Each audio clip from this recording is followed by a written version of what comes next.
Good afternoon, everyone, and welcome to the November 5th Public Service Commission meeting. To start the meeting, we're going to celebrate someone's contributions for 20 years with the Public Service Commission. He's been here even longer than Commissioner Conaway. So, Bob, would you come forward, sir?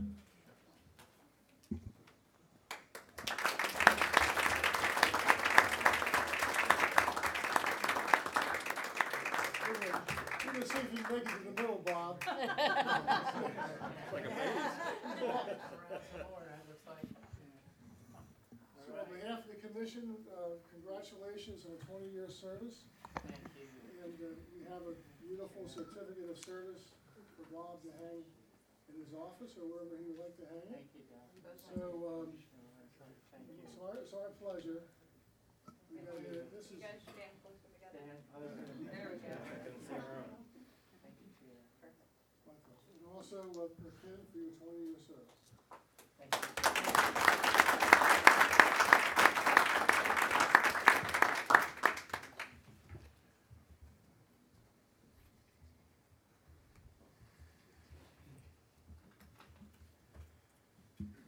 We have a very important first matter here. We have our Artesian Water Company.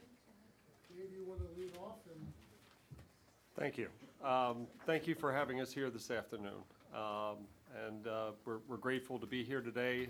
Give you our State of the Company address for both Artesian Water Company and the Wastewater Company, which I don't think you've heard from us before, well, at least in quite a while. The first thing I'd like to do, though, is introduce our management staff, our executive staff. They are all here with us today. So first, I would like to introduce Diane Taylor, who's the CEO of Artesian Resources Corporation. And I have Nicole Taylor, who is the new Chief Operating Officer of Artesian Water Company, Artesian Resources Company. I also have Joe D'Annunzio, who's our Executive Vice President of Artesian Resources. I have John Thader, a Senior Vice President of Artesian Resources. And I have Pierre Anderson, who's our Vice President of Information Systems. Carl Randall, who's our counsel, which I will forever be taken off that list, anyway, and corporate secretary. And then Jennifer Finch, who's also Vice President and Assistant Treasurer. As you may know, or may not know, I'm the Chief Financial Officer of Artesian Resources and was recently promoted to President of the Wastewater Company. So as I indicated, we will be presenting both of those State of the Companies for you in the time allotted. Hopefully, as Dallas knows, I sometimes go over, but I'll try and be as succinct as I can. I've passed out the presentation, but okay, we're up. But I'd like to go through some of the summary highlights. Okay, am I supposed to point this? Of course not. Why would that be the case? Okay. Okay. So first, an overview of the corporation. We've been in service in Delaware for 115 years. We have about 240 some employees, serving over a third of the population of the state.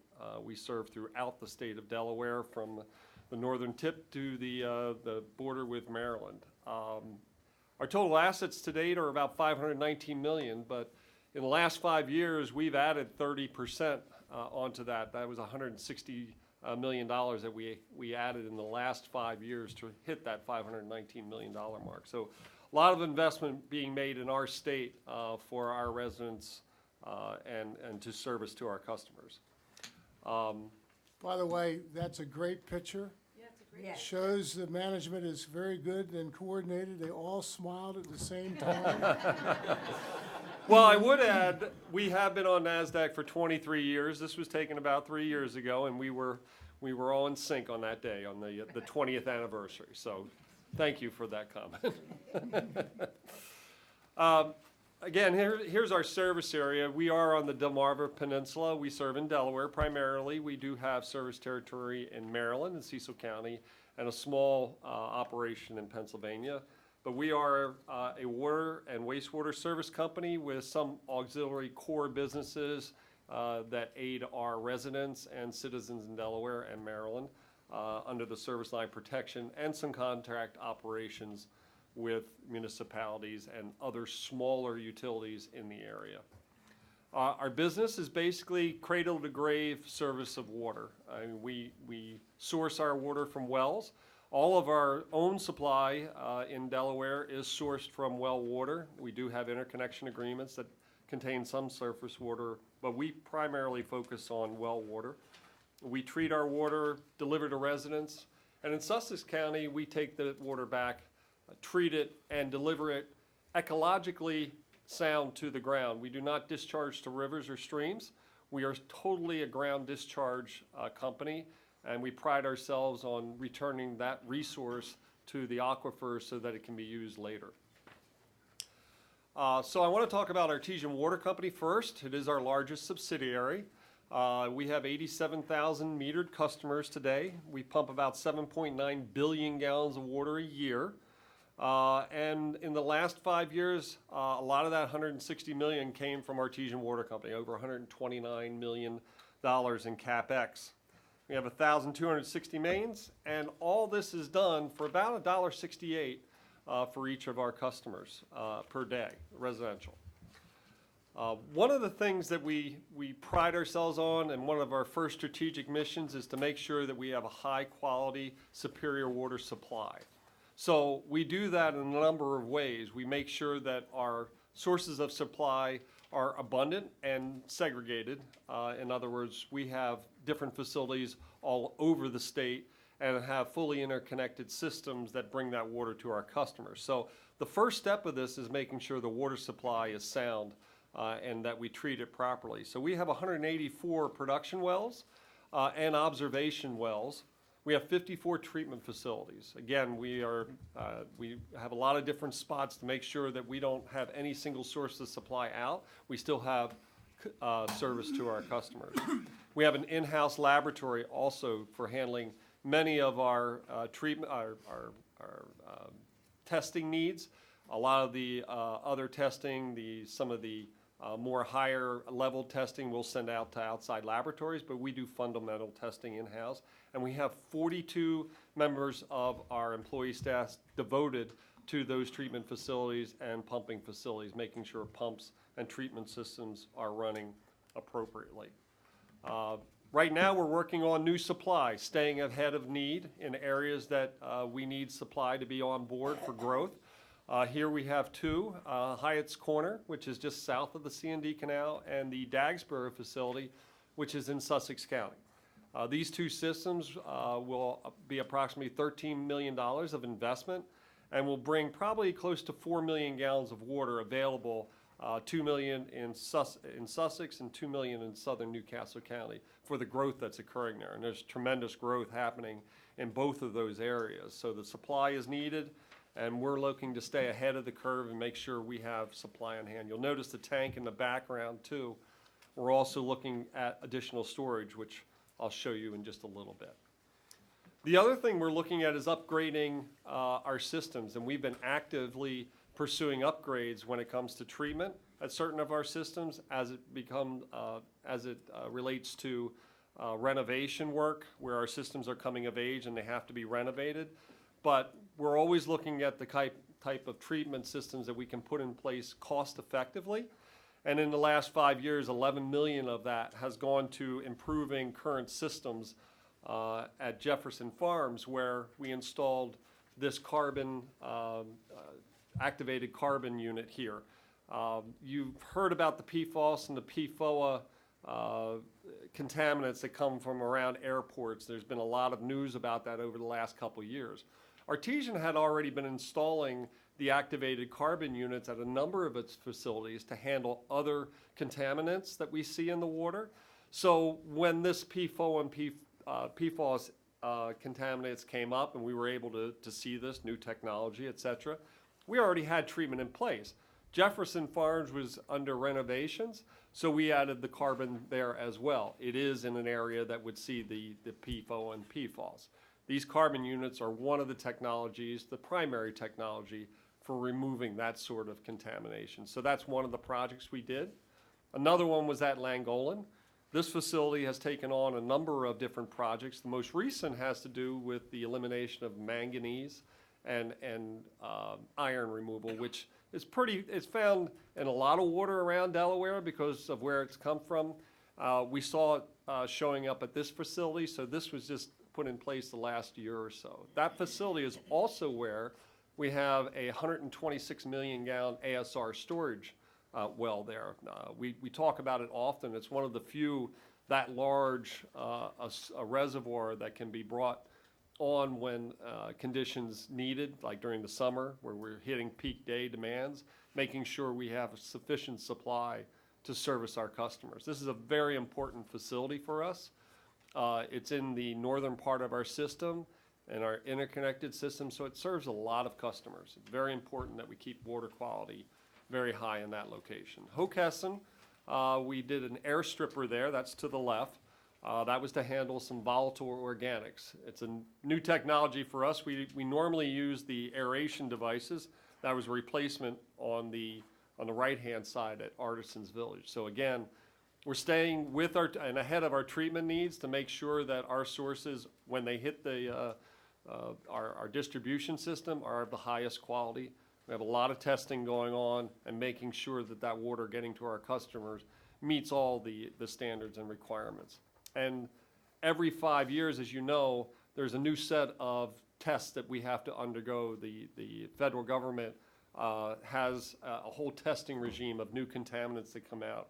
And so we're on that schedule to make sure that we're looking at all the new technologies, making sure that we're testing for all the new contaminants are out there, and assuring that all of our systems are able to remove anything that we may come across. The other thing we're doing is once we have great supply, well, it needs to get to the customer. And as you know, a lot of times the quality degrades getting to the customer simply because of the pipelines that it may be in. So we have a very high-level program of making sure that we're getting the water to our customers economically, but so that the water quality doesn't degrade. And with last 5 years, we put $49 million into upgrades, relocations, and renovating that system. And I'm going to jump through some of those right now. Over the last 5 years, $9.3 million in upgrades. Two of them are listed here. The Island Farm tank to your right was just recently constructed in Sussex County. Again, an area that has seen a lot of growth and a lot of inflow for either retirement or vacation type homes. This is the first tank in that area of our system. We've had two others in the lower part of Sussex County, but this is in an area where we're seeing a lot more growth recently. The main to your left is kind of unique. It was a hydraulic improvement connecting two systems in our in the Kent County area. That pipeline is not supported by anything but the pipe itself. It is a welded steel pipe across the stream. So we save money by welded steel going across rather than directional bore under the stream. It's not held to the bridge, so if they have to replace or do anything with the bridge, it doesn't touch our pipe. That pipe is suspended under its own construction and weight by the welded steel. So that's kind of unique. That was something that we did in the last 5 years that helped us save money in this area. Directional bores can be expensive. The other part of our strategic plan is making sure that we're replacing mains when they need to be replaced. You've heard a lot of stories about the $500 billion and almost $1 trillion worth of infrastructure that needs to be replaced across the United States. Well, at Artesian, that's not part of our regime. We're on top of our replacements, making sure that where we see mains that are breaking down, see main breaks, et cetera, they become part of our program and they're replaced. We're making sure that we stay on a 30-year program to change out our mains as their useful life comes to an end so that we stay ahead of the need. Again, $32 million in the last 5 years was spent replacing 27 miles of main. Also, the DSIC program in Delaware has been very instrumental in making sure these sorts of investments get done on a a ready basis so that the company is recovering its rate of return on this investment too as well. So it's been a great program. It's worked effectively. It's made it cost effective for us to continue the program moving forward. Finally, there's another relocation program, not entirely in our control, but yet if you drive the roads in Delaware, you'll note that there's a lot of road construction going on. And what that means for most utilities is we have to get out of the way. So over the last 5 years, we've seen $8 million in improvements. This also helps us with our program in relocation and renovations. Some of these are older mains as well. So that's part of the program of making sure we're ahead of where we need to be with replacements. But it can get quite expensive. The picture up here is the relocation at 141 and I-95 in northern Delaware. If any of you have driven the corridor, you know the kind of work that's going on there with the bridges. Well, we have a main that transverses not only I-95, but the Christina River. And it was built back in the 1940s, 50s. They dropped a concrete vault that went under all that. And so to put that pipe in basically mean the old cast iron pipe was cut open and we slid through a new ductile iron pipe to make sure that we wouldn't have to go back in for any repairs or renovation after the I-95 work was done. It's quite an expensive job that state's doing there, and we're a small part of it. It was quite an expense, though, doing that long run. If you've ever traveled along there, you know how long that run is from the Basin Road side of I-95 over to, I would say, Newport. There's quite a long stretch there that they're doing a lot of work on. Our customer relations team, I can't say enough about it because we can deliver all the good water we want. If it's not met with good customer service where customers have a place to call and ask questions, well, then you're failing. So we've devoted a team of technicians, 25, 18 customer care reps, 5 dispatchers. We have bilingual representation there too as well to handle all of our customer needs. That includes site visits, meter installers, people who are checking water quality at the various locations and residences. We have 24/7 live customer support. We hope never to get a computer-generated response to a customer. We want to make sure that a live person is going to answer that phone. So we have dispatch round the clock that will take phone calls and make sure that customer service gets back to those residents the next day, or in an emergency, call out the required personnel to get there. We have 2-hour service support. What does that mean? Well, have any of you tried to order something and have to wait at your house for half a day or 6 hours for somebody to arrive with a package? That's called their service window. That's about when they'll show up, is sometime in that framework. We can give our customers a 2-hour window when we're going to be at their house because we do our maintenance work by zones. We make sure that our technicians are in an area, we hit the area, and then move on. But we'll give them a 2-hour window so that makes their day more efficient as well. Bill presentment. You can see on the right-hand side there, our bills are quite explanative. How's that? We've added a number of things to help the customer keep their use of water down, shows them where their cost is coming from, and if they're having change in water use, it tells them when, and maybe they can figure out why, and then help them manage that water use and manage their bill. So the bill has a lot of information on it, and we try to add more things like customer notes and customer inserts that will tell them, give them all the information we can. We have an on-site website that allow them to see where we have main breaks as well, so they can go online and see that as well. We have a unique situation in Delaware. It comes to find out we're one of the few walk-in companies. You can actually have a customer come to our office, pay your bill. You can see a customer representative right there at the building. One of the few services left, I think, for utilities. We actually pride ourselves in making ourselves available to our customers. So you can drive to our offices and we'll have customer service reps available to speak with you. In working with our community and around our community, all of our employees are basically from the area. We are intertwined with a number of our municipal brothers next door, people who serve water, communities. Here's just a small list of some of the communities we actually do work in or have worked with in the sense of interconnections, operations contract, even help on how they do their billing, help on how they do their meter reading, and other such services where we can be of some service or help. We believe that providing that service to these communities not only inures to our benefit, but to the benefit of Delaware as a whole, residential. These customers move around Delaware. A lot of people don't leave Delaware, they tend to move. So we want them to know that we're of always a service to them and that we're there to help.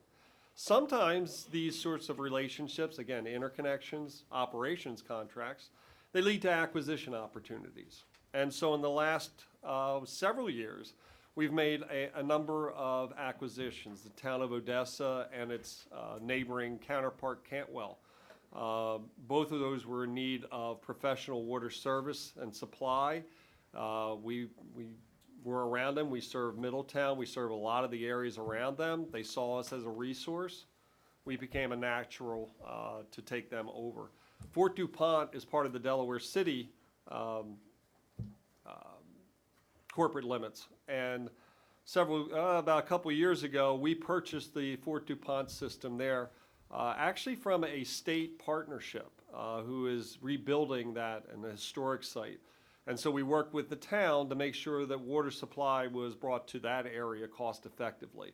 We are working currently with the town on a request for a proposal for either the sale of that town's water system or continued operations contract. We have been in an operations contract with Delaware City for about 15 years now, providing full service from maintenance to their customer service, including bill presentment. So we've done everything for that town in the last 15 years.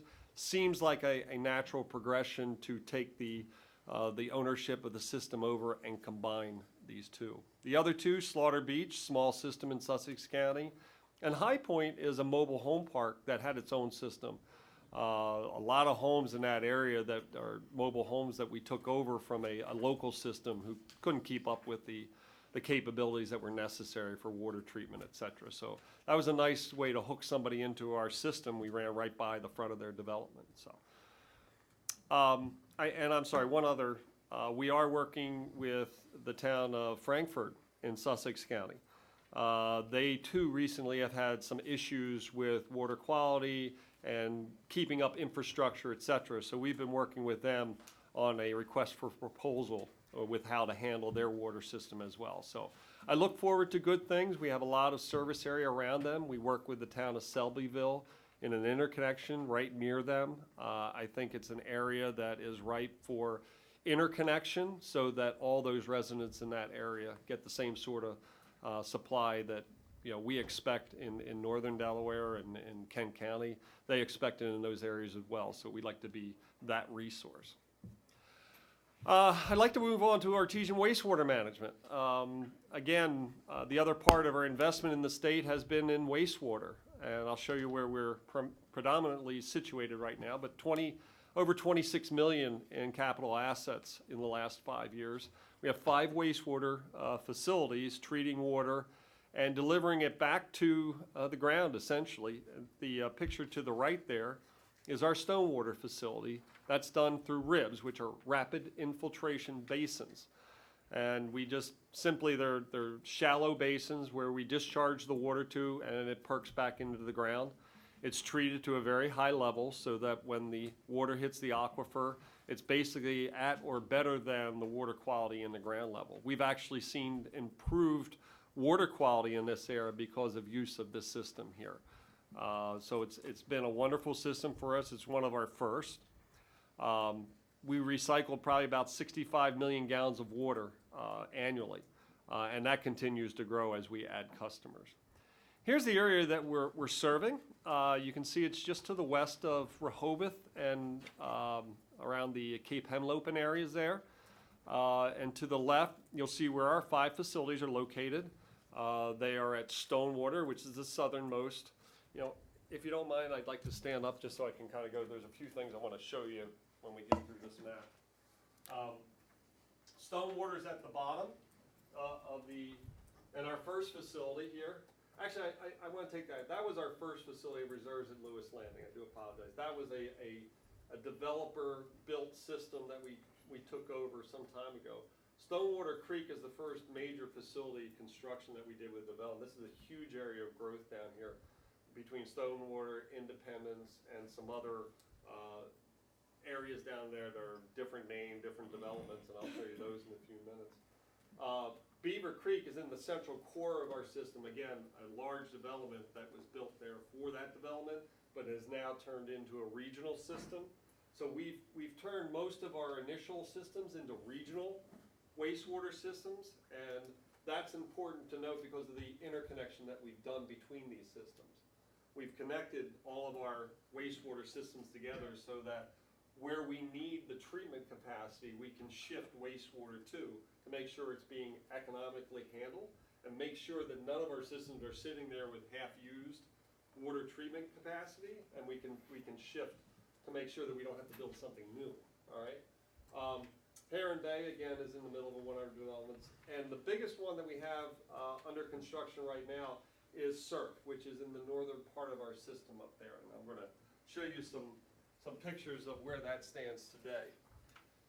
Here's the kind of growth that we're seeing in this area. All those little blocks represent new developments that are either currently under construction or soon to be under construction within the next 2 years. In other words, they have subdivisions and plans to move forward. There's a lot of systems along that pipeline. That interconnected system was done for a reason. Wastewater is a very expensive commodity to treat, to transfer, and to efficiently dispose of. So to have our system in areas where those developments are occurring is not by accident. You can see that the developments seem to lie right around or adjacent to those main trunk lines, and that's important. But what's important to note here is the number of growth here means that new treatment will be coming online, and we are looking at ways to more efficiently and effectively treat that water and keep costs down to residents. One of those ways is working with Sussex County. So in the wastewater treatment area, we neighbor our Sussex County brethren there. They have mains running all around Sussex County in areas adjacent to where we are serving. So we've entered into an agreement where we actually share facilities. This is really important that we work together to make sure that we're not duplicating services. We've had several lines that our estimates were well over $2 to $3 million of infrastructure necessary to transport wastewater. In this agreement, we're actually using their service lines to bring it to us and then offload it at our treatment facilities for a net zero sharing of that infrastructure. So where we build infrastructure, we coordinate with the county to make sure that if they can use it, they're paying for a piece of that initial capital infrastructure or paying later to improve some other part of our system. So there's a zero net sum game in terms of revenues between us. So at the end of the year, we kind of match up. We took so much, they delivered so much, it's an even game. So it's been a nice contract. The last piece of that contract that we just implemented was at Stonewater Creek. This was highly unusual. They have the Inland Bays treatment facility that treats a large quantity of water, but they only have spray equipment there. And during the wintertime, that's tough. We have ribs at Stonewater, as I just showed you. Cooperatively, we can take their disposal water during the wintertime, and they can take our raw treated, untreated wastewater in an even trade so that we're not using our facility except for disposal. That'll cut down our costs, operational costs, and we wouldn't have had to improve this system here for the added growth that we're seeing in that area. They're actually going to take the raw water from us, and we'll take the disposal from them. Zero revenue exchange on that contract. The rest of the supply will go north, where we're building a new treatment facility at the SURF treatment facility, and through those interconnected mains. I'm going to run north now to Sussex Regional Recharge. This is an aerial look of what the facility looks like. It includes the main operating area right in the middle, which is where the lagoon is, which is right in this area here. And the rest of this is farm fields where the spray and disposal takes place. There's done by various methods. Here's a look at the lagoon as it stands today. It'll hold 90 million gallons of treated effluent. That's enough for a 45 to 60 day hold in times where we can't spray. And there's various times where you can't spray either due to weather, ice, or other conditions. So we have plenty of storage here. Our initial customer is about 1.5 million gallons a day. I'm sure you've heard online or at least read about it. The Allen Harin facility will be sending us treated effluent. This is where it will be stored.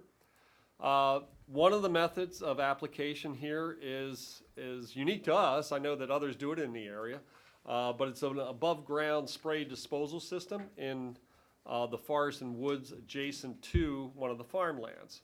This is probably about 130 acres of woodlands. That's what it looks like from the air.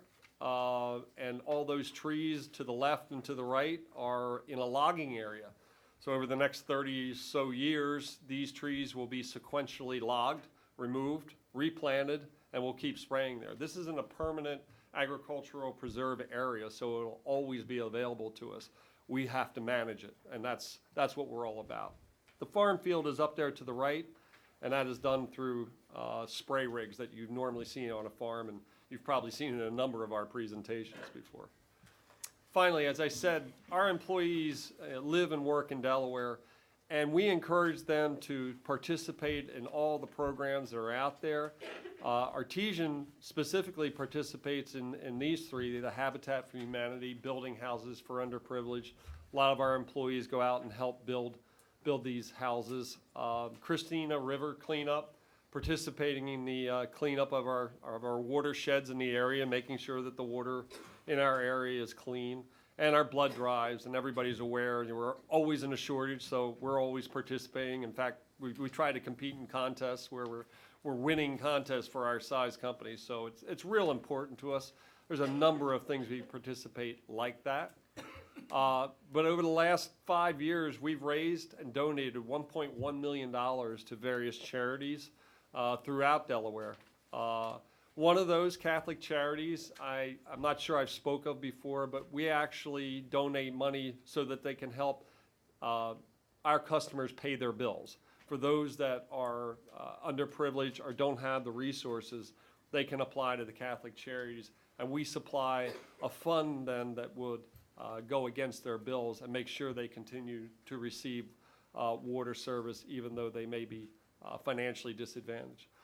A number of these services and things we participate, our employees participate without us even egging them on. We support them, we encourage people to do this, but our employees are deeply seated in all these sorts of organizations, and the 1.1 million is just what we can track in terms of what the company has either raised or donated itself to these organizations. Finally, the buzzword around the industry is cybersecurity. So I was remiss if I didn't touch upon it. We have a very significant program to make sure that our systems remain safe. We do third-party penetration testing. We're upgrading our systems both operationally and financially to assure us that we can't or won't easily be yes. Right, so that we won't be taken down by any of the malware or ransomware that might be out there. SCADA systems are for our operational systems. We have no internet-facing SCADA systems, so we try to keep that away from the internet. They're more locally driven. That's one thing that keeps our operations off or out of the reach of some of those hands, but you still have to maintain the appropriate software and hardware so that even those sorts of systems can be cracked by the right people that know what they're doing. So again, we're doing everything we can to make sure that these sorts of malfeasance and malware and ransomware aren't getting towards our systems. We're also doing internal training and we actually have a phishing campaign. So all of our employees that are on the internet, they all get emails every once in a while from our IT department trying to see if they'll click on that button when they shouldn't be clicking on that button. So, oh yeah, we track them, and there is a certain, we actually track the, along the normal level, but yeah, you'll still have people that click on it. So you have to do more training, and then, you know, if necessary, you just discontinue the internet to that employee. But I mean, we are tracking that to make sure. So, but there are a lot of ways that people can get into your systems, and emails are the number one area that people can penetrate systems very easily. So we're very, very, you know, driven to make sure that that doesn't happen. And that's all I have for you today. The team's here to answer any questions you might have. I kept it in time, I think. Any questions? Thank you. Mr. Gray? Thank you, Mr. Chair. Dave, this is a very good presentation, very, very comprehensive. In fact, I had 3 questions, and you answered one of them already, so. All right. I noted that you're pumping about 8 billion gallons in one of your first slides. Is that all potable, or is that all of the water, both wastewater and potable? Oh, that's a very good question. The 8 billion gallons is measured by the, so it's all potable. It's all potable. So yes. the question I have there is, what nominal percent is lost or leaked? It's under 10%. That's fabulous, great. And one last question. So you dispatch clean water to land, so what happens to the wastewater solids as you grow your wastewater business? What are you doing with the solids? that you Another take out? excellent question. Okay, there are biosolids acceptance, so we would pump that sludge out and either deliver it. The county actually is developing a biosolids place in Sussex. Some of it goes through Clean Delaware or McGovern that will take it off to off-site landfills. We're looking at how to reduce the amount of sludge that we produce and trying to de-water that as much as possible. But most of it will go off to landfills or be used in other sorts of land enhancements. No further questions. Thank you very much. Thank you. Thank you, Mr. Chair. I have a question about your Sussex facility, the surf facility. The picture shows the holding tank, you said it's 1.2 million gallons, I believe? 90 million gallon tank. Yeah, that's what I meant. Or lagoon, sorry. Yeah, the lagoon. What is the material that's on the walls of this lagoon? What is it made Oh, from? wow, I'm gonna have to defer. It looks like a pool. It's polypropylene. It's very thick. And there's 2 layers, actually. There's an underlayer, and then it's a seamed, very heavy polypropylene material. Thank you. Mr. Correa? A very, very good report, very comprehensive. A couple of general ideas is that you had lot of information on the Newcastle County developments and what have you, and Sussex County also. Do you have considerable operations in Kent County? We have operations in Kent County. Kent County hasn't done a lot of growth in a lot of the years. Around Route 1 corridor, we have our Big Oak development, and to the west of that is Windsong. They've been very slow growth in that area, and there hasn't been a lot of focus outside the municipal systems in that area. They've discouraged growth outside of those areas. Oh, Wastewater is primarily the issue in Kent County, and Kent County handles all its own wastewater, and if they don't serve it, it doesn't get built. So that's basically what's going on in Kent County. very much so. And you had a good bill here for 49, let's say rounded $50 for 1 month for 4,000 gallons. Am I correct? For a month, yes. So how does it compare with adjoining municipality like Rehoboth Beach and or Dover and or Wilmington? The cities and or other systems providing water, how does it compare roughly? If I had to put us in, I'd put us in the middle of all served water out there. With municipalities, it's very tough because a for-profit company obviously has the adder for-profit. We think we do better on the efficiency sides in some cases. In a lot of cases, the actual cost of service doesn't actually represent the cost of service, and their infrastructure is not paid for in the same manner that a for-profit utility is paid for. So it's hard to really match up those sorts of tariffed line items like that because of how, capital is actually received.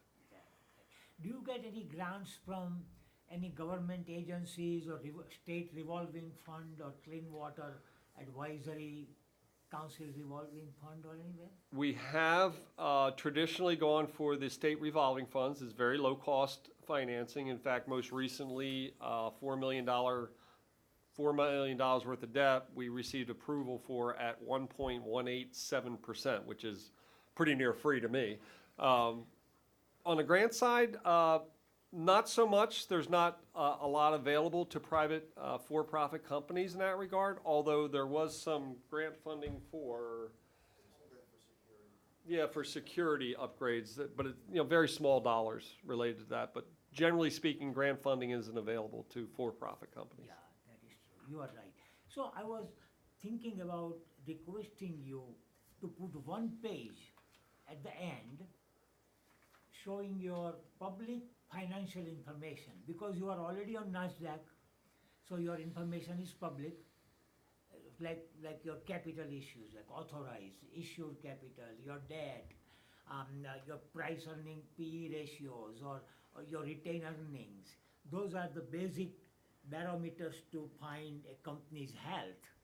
And as commissioners, I for one would like to see a healthy, financially healthy company, so that financial health can be reflected in some basic, quote, public information. Nothing private, because you are a private company and we understand that. But some public information which is already on internet and or on 10K or from NASDAQ records and what have you. So you think it's a good idea to put one page next year?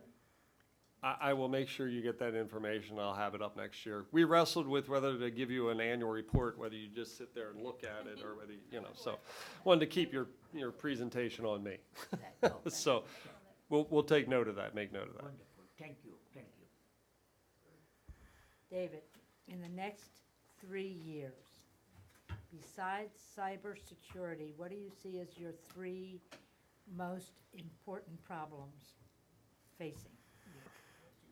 Wow, water quality always comes to the forefront. As we make sure that we have abundant supplies, obviously technology keeps exponentially increasing, and we've got to keep up with that. So water quality is always at the forefront of everything we do. That goes on both sides. You almost have to say going and coming, because as standards and restrictions go for disposal of water, it's increasingly difficult to make sure that you're returning the proper product to the ground, because we want it to go back to our resource, which is the well water. So making sure that what you're putting back on the ground actually meets certain standards too is of the utmost importance. So as water quality issues come up, and we're finding more things that you never saw before, those are the sorts of things you're going to have to deal with down the road. I think.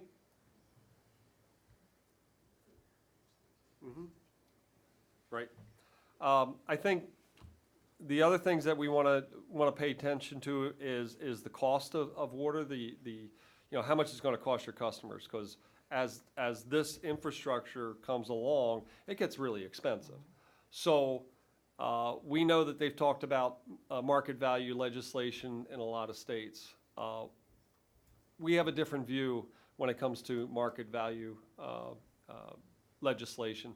We think that the models around acquisition adjustments, looking at each individual case on a case-by-case basis, is important to stay with, because each situation is different. There's not a model that you can go to that all of a sudden you can legislate. It just doesn't work that way, and that leads itself to cost increases and a situation where The best person may not be able to compete for the right situation, but cost effectively, that's the company that should have been serving that community. So we take a different view as it relates to changes in legislation that leads to increases in costs like that. So I think legislation, we have to look at that. And when I think about legislation, I also think about the Tax Act.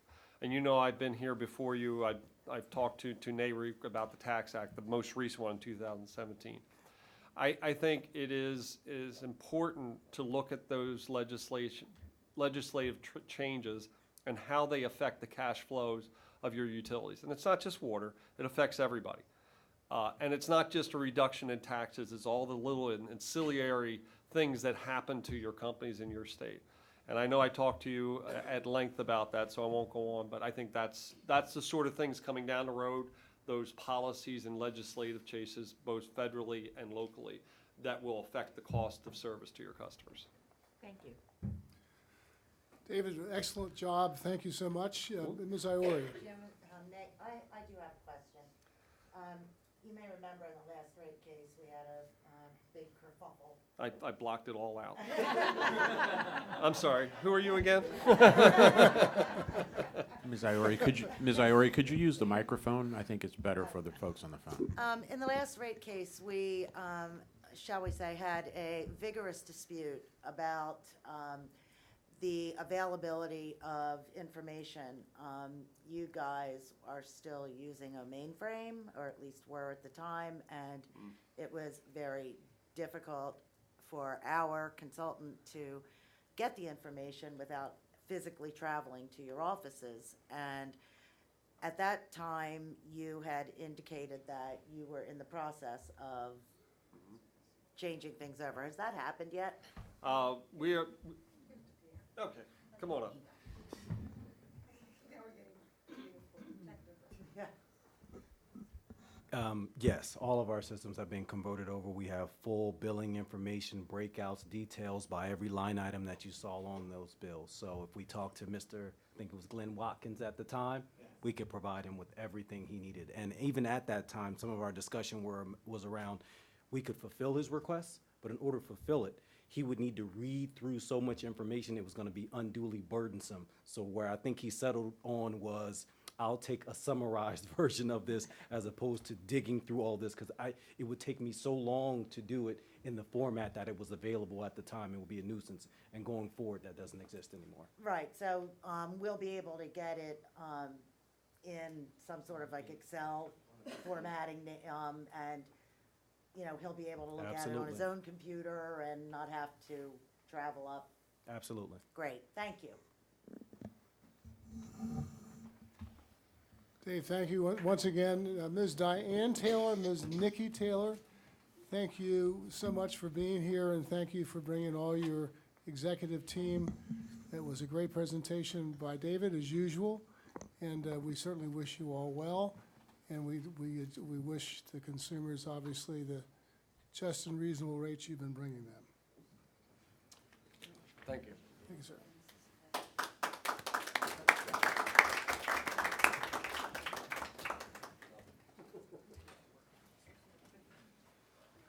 We have the reading of the meeting minutes of October 22nd, 2019.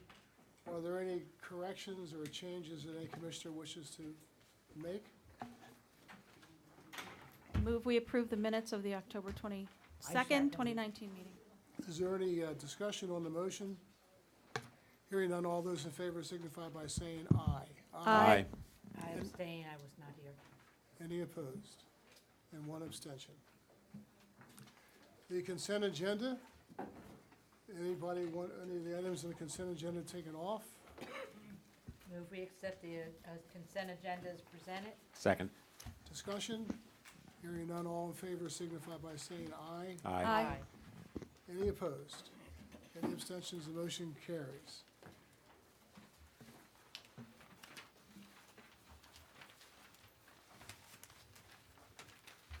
Okay, on the regular agenda, the first item we have is in the matter of the formal complaint of Richard Spinks doing business as Gigglebugs LLC against Delmarva Power and Light Company regarding the determination of a tariff rate category. And we have the parties come forward, please.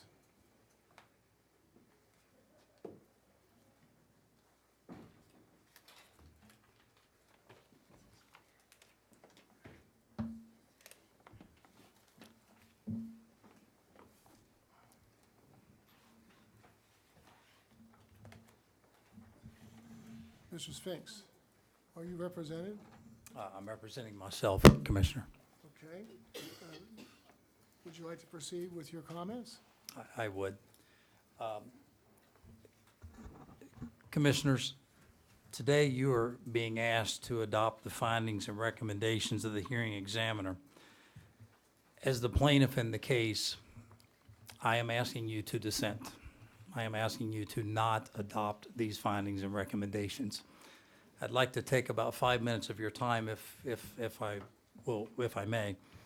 The first recommendation of hearing examiner Lawrence says, according to Delmarva Power's current small general service non-demand tariff, the commission finds that usage for a commercial net metering customer means their actual usage. DPL's position has always been that for a net metering customer, that the way my rate classification is determined is based on my draw.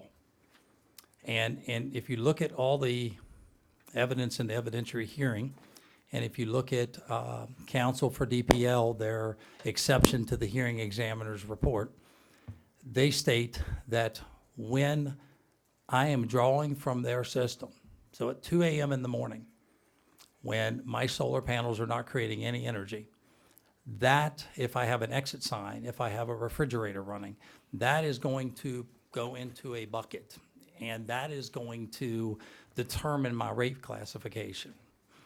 If I go over 3,500 kilowatts of demand, then I am going to be put on, for 2 consecutive months, I am going to be put on a medium general service that has a demand charge. If I look at Delmarva Power's exception to the findings, in Section 2, it said Delmarva Power's electric tariff provides that rate classification is determined based on a customer's monthly kilowatt usage. It is Delmarva Power's position that usage includes the amount of energy a customer draws from Delmarva Power's system. Gigabug's position has always been that the tariff says usage. My invoice has always said usage. The findings by hearing examiner Lawrence, under his recommendations, Section 5, subsection 25, he said, I recommend that according to the current SGS non-demand tariff, the commission find that usage for a commercial net metering customer means their actual usage, not their draw, gross usage, or total usage as argued or maintained by Delmarva Power. My concern with adopting finding number 1, it says the commission finds that usage for a commercial net metering customer means their actual usage. Delmarva Power has already, for my September 2019 invoice, all of my invoices prior to this date all said usage. What was that usage? That usage was, what did I use after my solar panels created energy? So if I used 6,000 kilowatts, but yet my solar panels created 8,000 kilowatts, then on my invoice it would say negative 2,000 kilowatts of usage. It wouldn't come anywhere close to 3,500 kilowatts of usage. So Delmarva Power is saying that it's a draw. Hearing examiner Lawrence says that it's not a draw.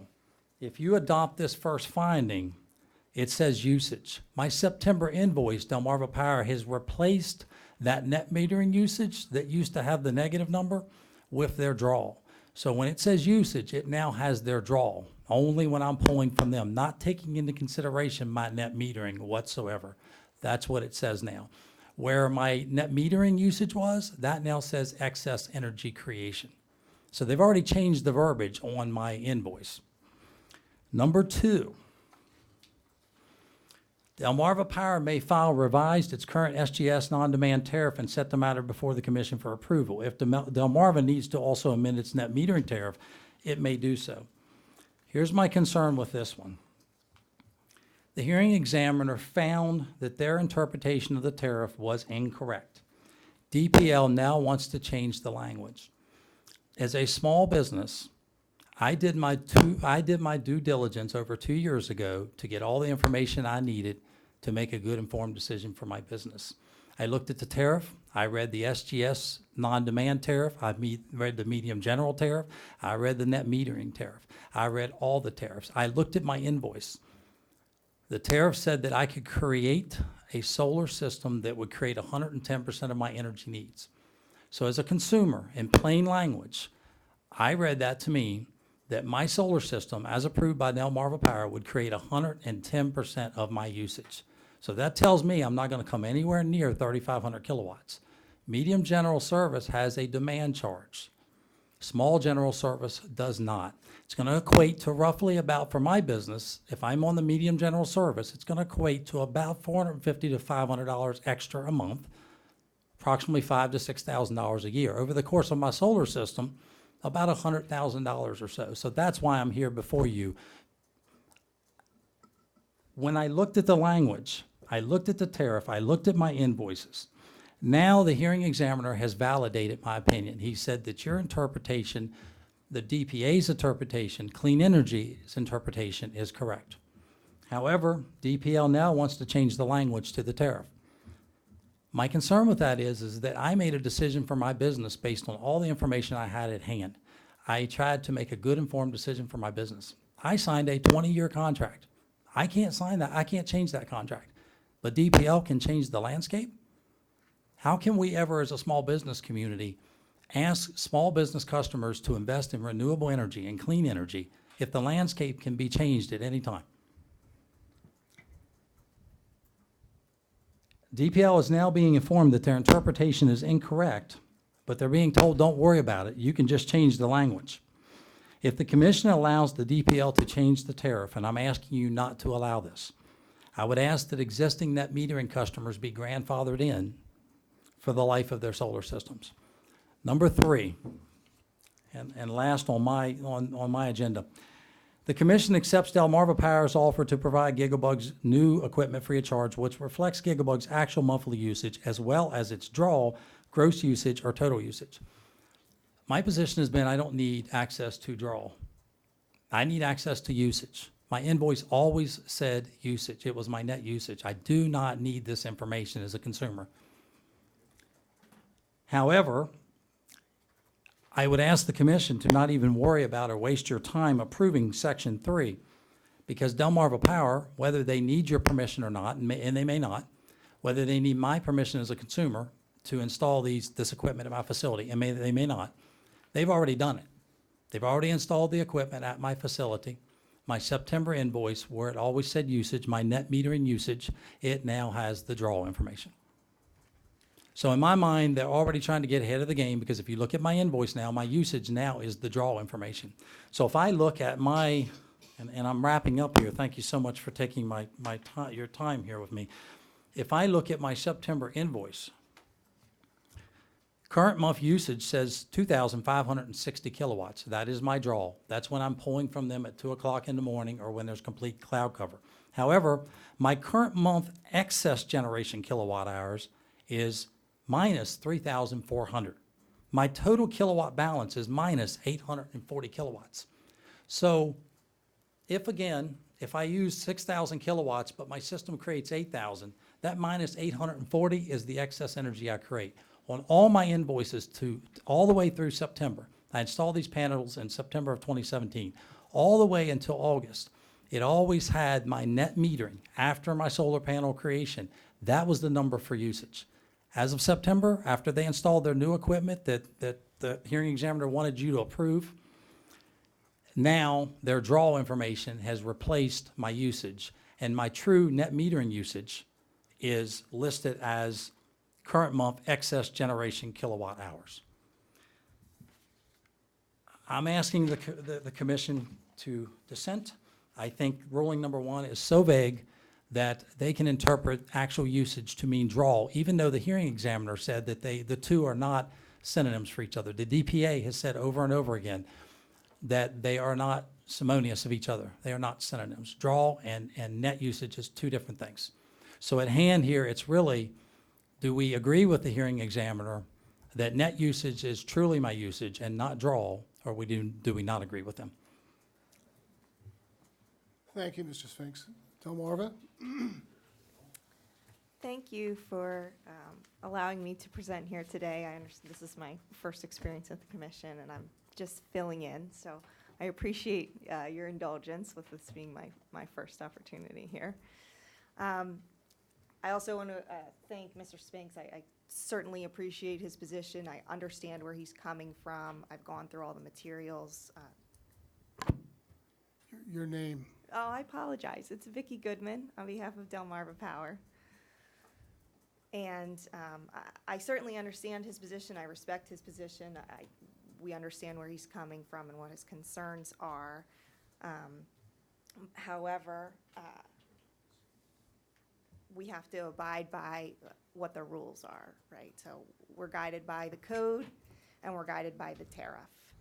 And according to Delmarva Power's position just up front, so you're aware, and you've already seen the exceptions filed by Delmarva Power are that while Delmarva Power doesn't completely agree with all of the findings the hearing examiner found in his report and or paragraph 25 as it's stated, Delmarva Power isn't going to contest because the hearing examiner provided the opportunity for Delmarva to seek leave to amend the tariff for clarity purposes in order to establish what the word usage should mean. And Delmarva accepts and agrees, to have the opportunity to do that and give a chance to further explain and give the commission an opportunity to further weigh in on that issue at a deeper level. Additionally, the commission, Delmarva Power accepted the opportunity to upgrade the equipment provided to the customer at no charge to the customer to the newer equipment. And if we look at the hearing examiner's report and the arguments advanced by the Delaware Public Advocate, if you look at the discussion section on page 7 of the hearing examiner's report, paragraph 12 says, I first find that Delaware statutes support the position of gigglebugs, the Public Advocate, and Clean Energy, and he cites to 26 Delaware Code Section 402, which provides that, quote, all bills presented by and on behalf of all public utilities providing electric, light, heat, power, based on meter readings shall, before being honored, show the previous and current meter readings. So at the heart of the dispute at the evidentiary hearing, what seemed to come out was the problem that the hearing examiner saw was that the real actual usage was not being printed on the customer's bill. And the reason that was going on was because the customer had older equipment installed at his facility, and the newer equipment, which has now been installed subsequent to the hearing, does break it down to show what the hearing examiner says, actual usage of your kilowatt hours, your generation, and then your credit, which is what the net metering is supposed to do. It's supposed to give you a credit towards your bill for your generation. The difference between what Gigglebugs is asking for and what Delmarva Power says is usage, Gigglebugs actually did use kilowatt hours, and that's what the tariff says.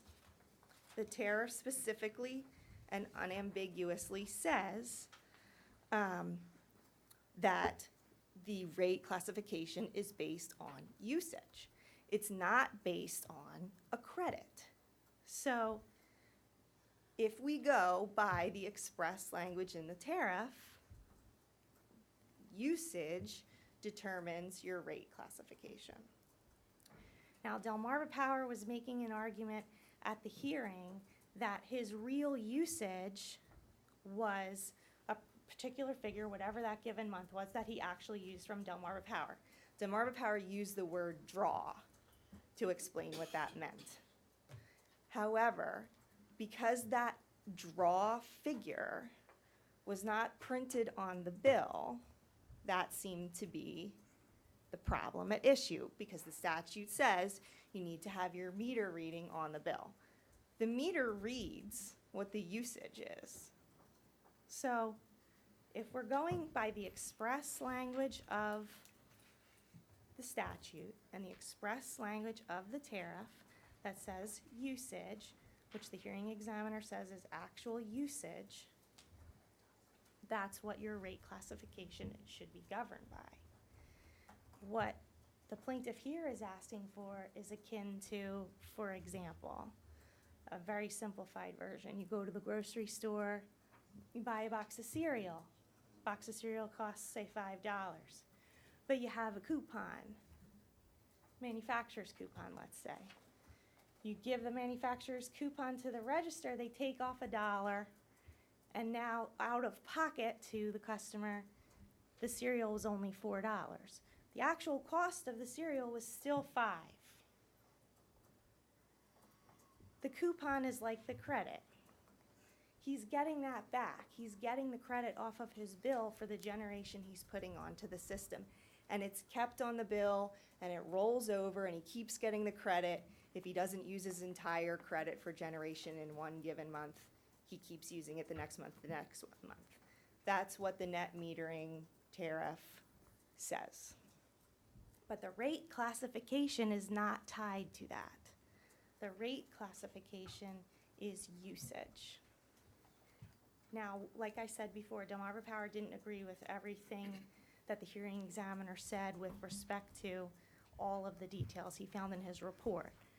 But because the hearing examiner just gave us the opportunity to come back and say, okay, let's, for clarity purposes, define usage, the term usage, and we can come back at a later time to seek an amendment, which we should be able to do as a matter of course anyway. We felt, you know what, it's fine, we won't contest it here, we'll accept that. We'll be given the opportunity to further clarify that later to the extent necessary. The new bill, the customer is correct. He now has the new equipment, and usage is now printed on the bill to comply with the statute, which requires it to be printed that way. So that's Delmarva Power's position. We're not contesting the report, but we just wanted to put on the record that we didn't agree 100% with all of the findings. Ms. Goodman, how many people are in the position, or how many companies are in the position of Mr. Sphinx? You know, that is an excellent question, and I think that that is a relevant issue to discuss. I don't have the answer for you. And we haven't even gone that far into the research. That wasn't part of this hearing. That wasn't part of the evidence discovery. That wasn't part of the issues in this case. To the extent that that becomes relevant when we seek to amend the tariff to define this further for clarity purposes, that could be an issue that we could certainly provide information for.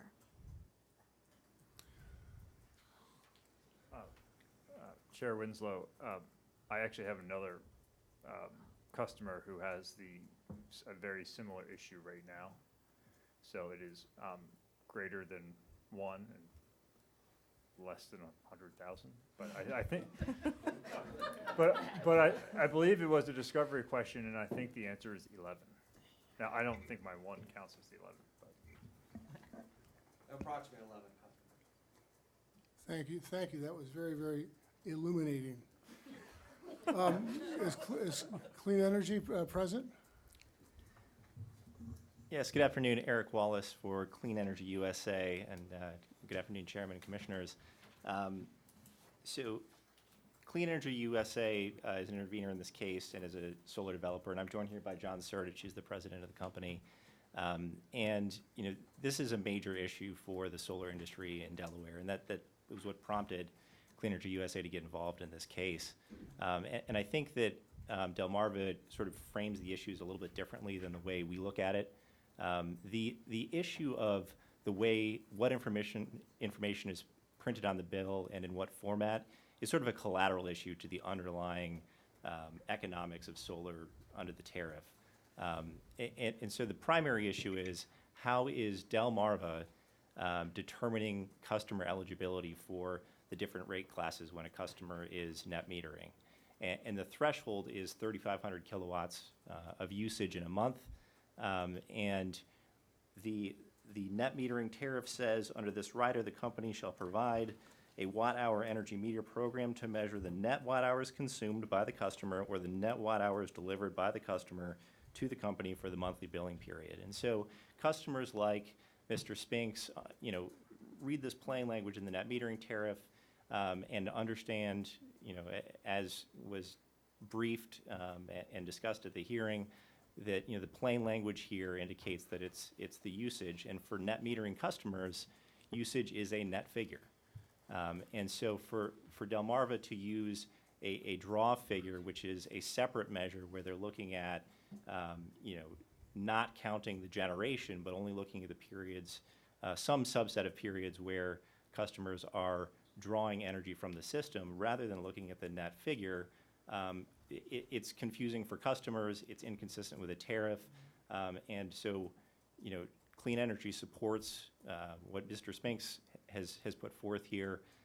We agree with the hearing examiner's findings regarding tariff interpretation, that the figure here, the usage figure that should be used for eligibility purposes should be the actual usage, which is a net figure for net metering customers.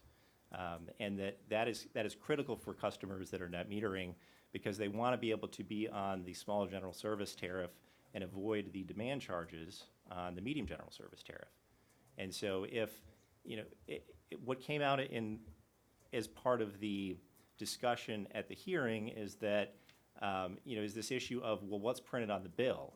And at the time, what was printed as usage was the net figure, which exacerbated the eligibility issue here. So it made it even more confusing for customers that, what Delmarva was doing in practice was not only inconsistent with the tariff, but was also inconsistent with the way that they were labeling things in the bill. And so I understand from what Mr. Spinks has said here this afternoon that they've now changed around the way they're labeling things on the bill, but that doesn't resolve the underlying issue, which is, is a net metering customer going to be eligible to switch or to remain on the small general service tariff based on their net usage over a billing period, or is Delmarva going to use some other figure that doesn't give them the full value of their on-site generation? And so from Clean Energy's perspective, this is an issue, we raised 3 points in our comments to the report. We support what the hearing examiner found in terms of the tariff interpretation, which is consistent with what the other parties other than Delmarva had briefed. Following the hearing, we think that it should be the net figure, and that is based on the plain language of the tariff. And then the second issue is, although to Mr. Spinks' point, I think it would be helpful to add a little bit of clarifying language to that finding in the order, because in the hearing examiner's findings and recommendations, he says, I recommend that according to the current SGS-ND tariff, the commission find that usage for commercial net metering customers means their actual usage, not their draw, gross usage, or total usage. And then when that makes its way into the proposed order, it just says, according to Delmarva's current SGS-ND tariff, the commission finds that usage for a commercial net metering customer means their actual usage. So we know what he meant by looking at the recommendation. I think it would be helpful to maybe add some of that clarifying language to the order itself. But the underlying finding is the same, which is, net metering, commercial net metering customer, their usage is their net figure, and that's consistent with the other language in the tariff and the statute and other things. Regarding changing the tariff, Clean Energy USA does not support a tariff change that would change around the eligibility criteria and undermine the finding that we have from the hearing examiner here, and which we encourage, of course, the commission to adopt that. We support that. We think that's the right answer here for commercial solar customers like Mr. Spanks. And, you know, the evidence at the hearing was that there would be serious, there's a serious potential cost change when a customer switches from one tariff to the other. So, you know, that is a major driver for customers that are looking to invest in a solar facility. It's not just about the excess generation. The other components of the customer's rates are also critical to the economics of solar, and that's, you know, a major concern for Clean Energy USA and, you know, for other customers like Mr. Spanks that are looking to invest in a solar facility and then be able to have consistency in the way that the tariff is applied over the years, and so that they'll have a steady revenue stream or a steady, you know, reduction in their energy costs associated with that facility without having a moving target. As Mr. Spanks had mentioned, a grandfathering provision. I mean, from Clean Energy's perspective, we agree that the rules shouldn't be changed for customers that have invested in these facilities, and that, you know, that the findings that were recommended by the hearing examiner should be put in place, and we don't want to see a tariff change. If Delmarva does come in and propose a tariff change, we want an opportunity to address that, because it would have a huge impact on Clean Energy USA and its customers and the solar industry here in Delaware. And so that's something where we want to make sure that customers have an opportunity to come in and tell their side of the story on how that would affect them.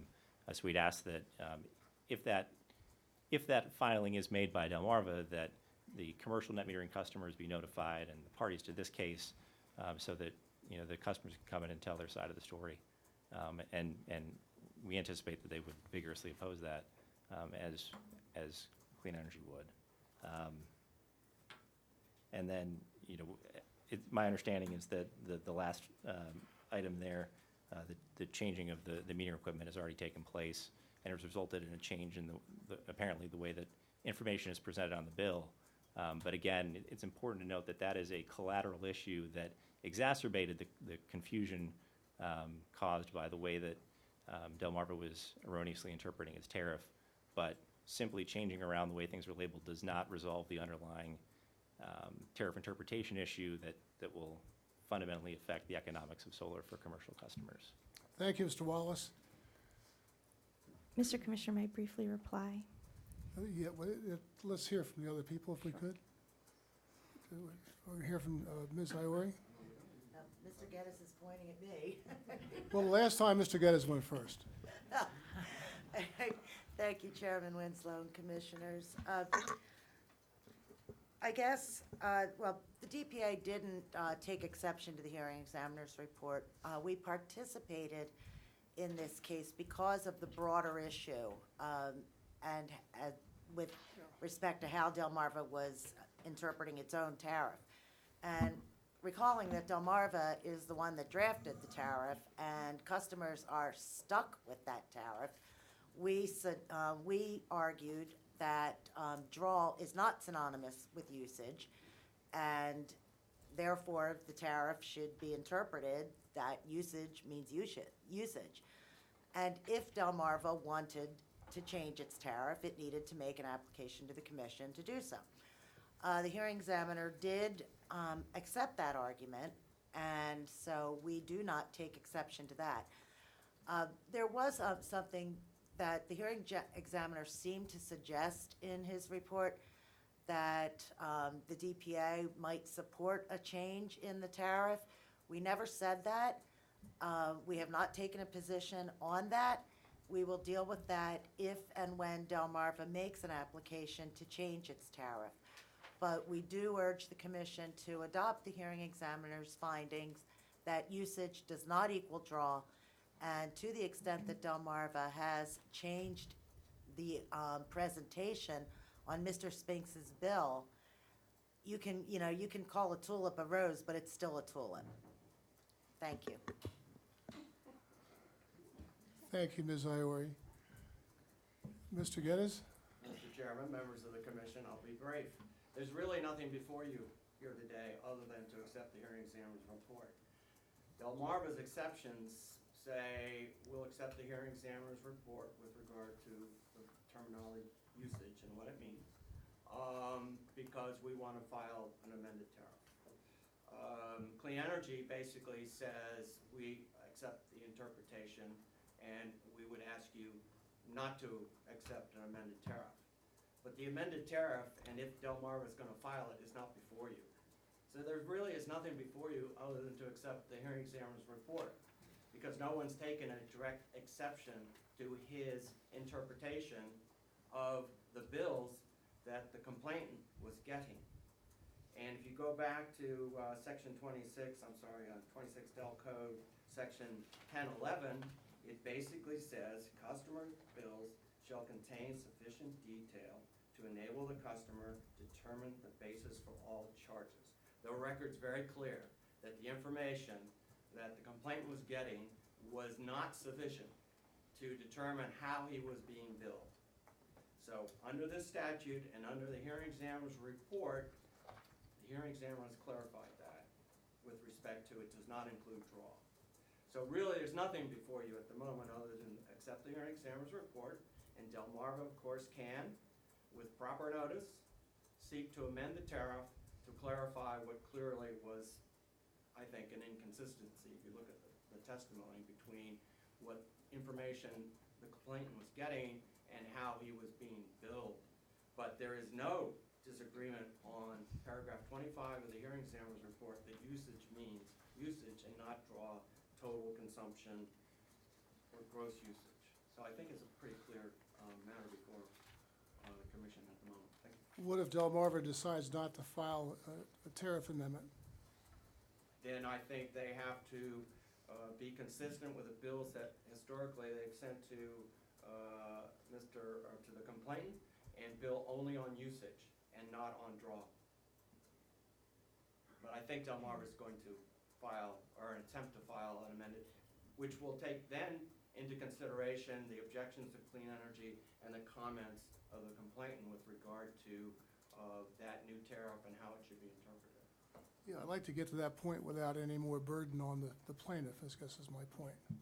Understand that, but I don't think that issue's before you because Delmarva has not specifically proposed something. My understanding in terms of the information you received today as comments is that they have attempted to make some modifications, but I think that those modifications have to be made. The tariff's a contract. One party can't just assume that, well, I'm going to make some changes to this without the other party agreeing to it. We all know the black letter law, it's a contract, it has to be approved by both parties and approved by the commission. If it's going to be interpreted in a way different than paragraph 25 in the hearing examiner's report.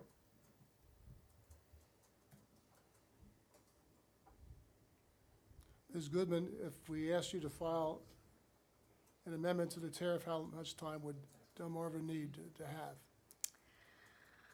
That's a great question. To dwell in all your reservoir of great, I unfortunately Sure. Don't work in the regulatory department, so I don't know that answer. But I could certainly get an answer for you quickly, given an opportunity. that's okay. Commissioner Gray. Thank you, Mr. Chairman. It seems, at least according to the complainant, that Delmarva was pretty quick to change the configuration of the bill. Is that correct? It's my understanding that Delmarva upgraded the equipment. There was an issue that there is older equipment on this customer's premises, and there is also older equipment on a few other customers, but not many. Some customers have newer equipment. The newer equipment showed the breakdown of actual kilowatt hour usage and generation, and then laid it out and subtracted it to show a credit. So let me ask this question. We're focused on the tariff as the scope of this discussion, but my question would be, why was the correct meter not installed when the customer had the solar installation? Whose responsibility was that? I believe that the equipment that was available at the time was installed. It's older equipment. My understanding is it's an older version of this metering equipment, and there's newer versions that are now more capable to break out the data, to print the information on the So if bill. the meter was incapable of showing the complainant the sufficient detail to understand that he perhaps was triggering a threshold to be placed into a new tariff, then why should he be responsible, for example, to pay that tariff under those circumstances?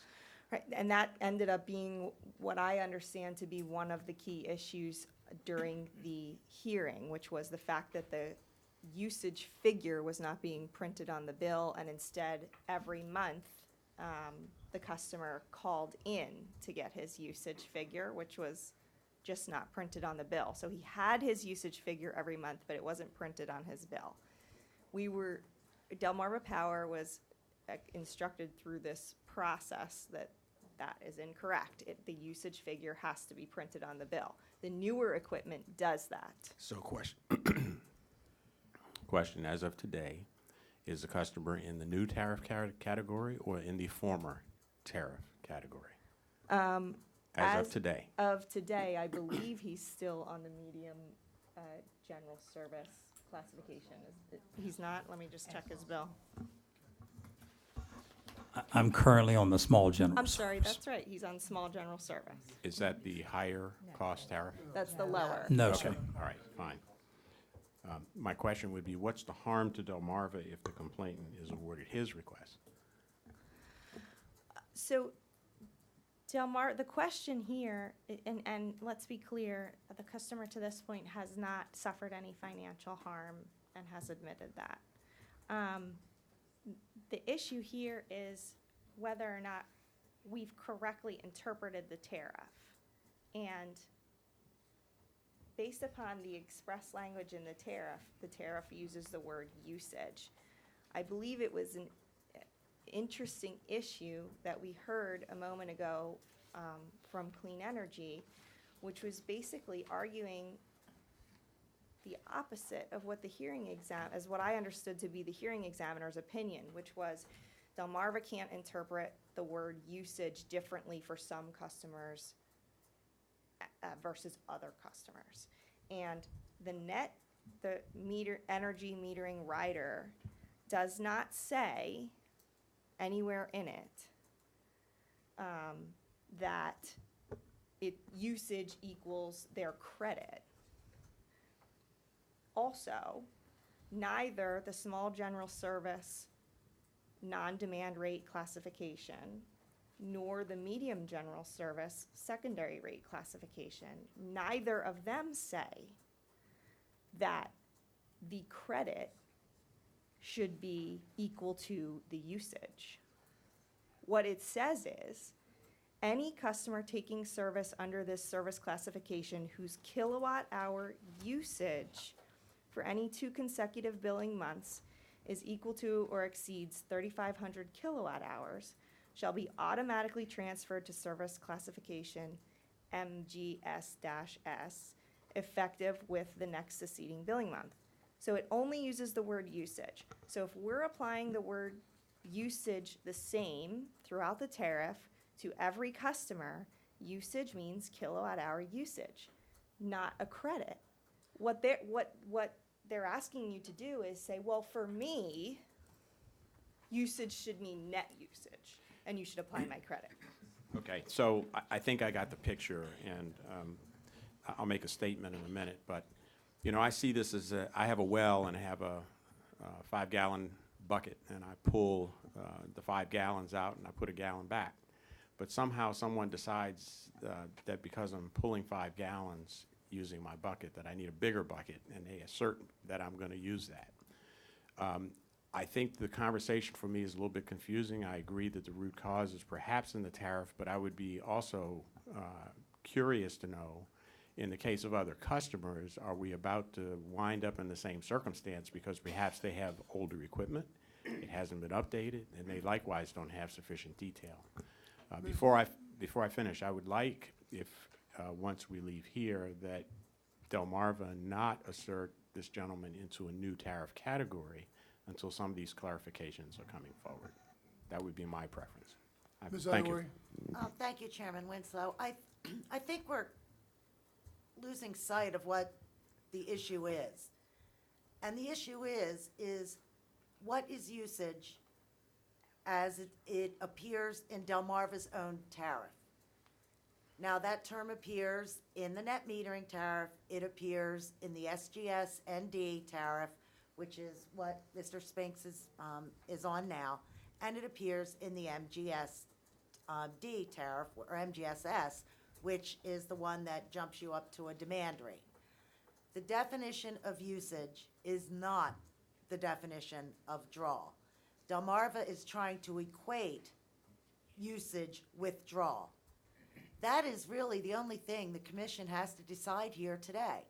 Did the hearing examiner correctly decide that based on tenets of statutory construction, usage does not equal draw? He found that usage does not equal draw. Usage means usage. And to that extent, what Mr. Spinks actually used was whatever the net was. Sometimes he's giving money back. I mean, he's giving energy back. Sometimes he actually does have some usage. That is the only thing that the commission has to decide here. Well, I just think you hit the nail on the head.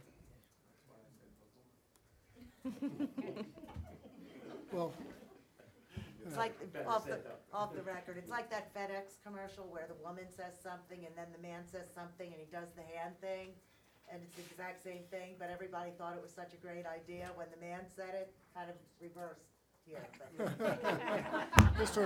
Mr. Wallace, Mr. Wallace, we'll give you and Mr. Spinks another chance to make a couple comments.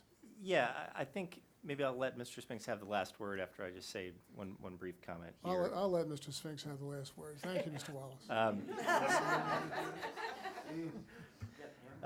Yeah.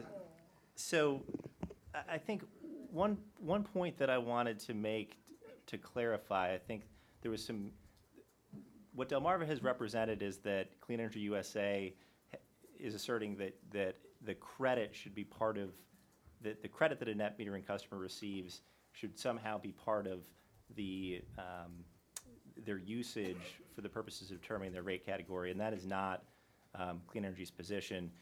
Net metering customers, under the tariff, as I mentioned before, the tariff says that they shall have a watt-hour meter program to measure the net watt-hours consumed or net watt-hours delivered by the customer to the company for the monthly billing period. And so that's the usage figure that we're talking about. It's a net figure that accounts for the generation offset during that billing period. There are also credits under the net metering tariff for excess generation in monthly billing periods where it's that second scenario, the net watt hours delivered by the customer to the company. So if the customer is generating more than they're using over the course of that billing period, then they accrue a credit for that excess generation during that billing period. That then carries forward to offset their usage in future months, and at the end of the year, they get paid out for the accrued credits over the course of the year. But what we're saying is the same thing, I think, that DPA is saying, which is that it's during that billing period, if whether the customer is eligible for SGS, ND, or MGS, have they used 3,500 kilowatts, and that is a net figure. So I just wanted to clarify that point. Quick question, Mr. Wallace. If that's what you're saying, was that how that was billed? Because why, if you're saying it's based on a net usage, why was Gigglebugs jumped up into the MGS? Whatever. So it's a great question. So Gigglebugs was not jumped up to the MGS. Originally, they were on MGS. When they installed their solar facility, it allowed them to bring down their net usage below the 3,500 kilowatt level, but it also allowed them to bring their draw below the 3,500 kilowatt hour level. So they were in they were in a scenario where they were able to tread water under either criteria, and that came out at the tariff or at the hearing. But Mr. Spinks has been treading water, trying to stay afloat and not bump up over that 3,500. So he has a constant threat that if he goes above that, he's then locked into MGS for a year. If he's not able to maintain his draw that they've been using. And so that's the big threat to Mr. Spinks. And for other customers that are looking at going solar that might be on MGS, part of the economics of that is if they can bring their usage below the 3,500 kilowatt level by installing a solar facility. If Delmarva is indeed following the tariff and using the net usage, they may be able to bring their overall usage down and then qualify for the small general service tariff and avoid demand charges. And so that's the key issue from Clean Energy's perspective here. So you're saying on a net basis, the 3,500 net? Yeah. Okay, thank you. Mr. Geddes, there are apparently a number of other people similarly situated, and I think the commissioners would like to resolve this issue on an expedited basis so that the parties aren't up in the air very long about this particular issue. So that would involve Delmarva expressing its opinion upon this issue in a amendment to its tariff. And the issue in my mind is whether or not we should do that here and get it done, or if we should use the auspices of Mr. Lawrence to resolve that, hopefully, at a hearing. What's your recommendation? My recommendation is that any amendment to this tariff that is inconsistent with the definition as Mr. Lawrence created it in terms of paragraph 25 has to be formally noticed, and affected parties have to be given an opportunity to be heard. You heard from the complainant earlier, he's got a 20 or 25-year contract, and he's basically saying you can't change the rules after I've signed this contract, because the tariff is part of that relationship, because I potentially will be harmed. So I think it has to go back to, if Delmarva does file something, then I think somebody has to take a look at it, which means the commission's ultimately going to have to approve it. So yes, I think it has to go back To the hearing examiner. if the company files something. At the moment, the only thing before you, again, as I said, is paragraph 25. Mr. Spinks? Yes, Mr. Commissioner, I would like to clarify this just a little farther, and I'm going to preface this by saying I am not an attorney. That is not my lane. So if I say or do something incorrect, please stop me. When I made a decision to install solar panels for my business, we were on a medium general service. And I looked at that medium general service, and I saw that there were demand charges associated with not my kilowatt hour usage. So they would bill me for what my actual usage was, but then I would have these large demand charges. So when Clean Energy came to me and said, hey, what do you think about clean energy, about renewable energy? And I said, makes no fiscal sense for me to do this whatsoever.